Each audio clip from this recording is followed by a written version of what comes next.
name's Alex Harper and I'm the head of the pen testing practice at Evalian.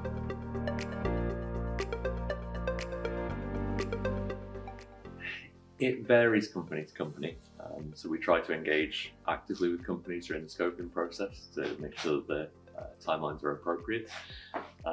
If you're a software house releasing lots of software on a regular schedule, then it might need to be more frequent than that. If you just have an internal network that never changes, then once a year is probably fine. So it really depends.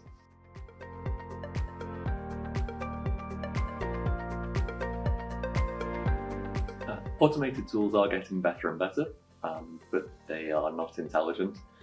So if there's any strange configurations or anything where the tool gets data back that it doesn't expect, it's not going to pick up the issues. And particularly if there are multiple issues that need to be chained together to create a bigger problem, then it needs to be a manual test to find that. So there's a good place for automated tools, but they should form part of a wider testing schedule.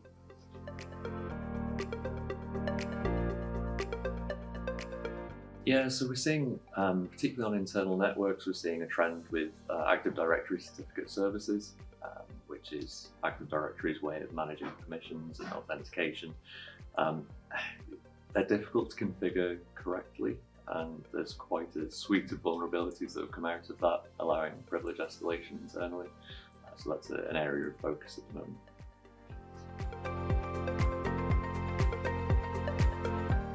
So the report should give you all the information you need to resolve all of the issues. It should give you a detailed walkthrough of what the issue is, how it was found, the impact if it's exploited, and the advice to remediate it.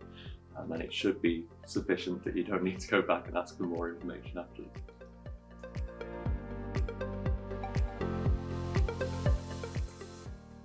A couple of things that we tried to do when we started the pen testing team, one of which was to make sure we got well accredited as both a company and individuals, because we were new to the market, so we needed to prove our worth.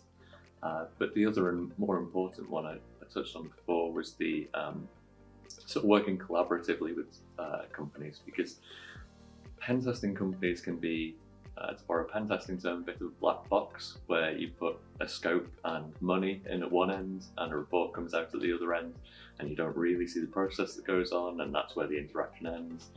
And we wanted to do it a bit differently than that and really work with companies during the scoping phase to make sure everything that needs to be in scope is.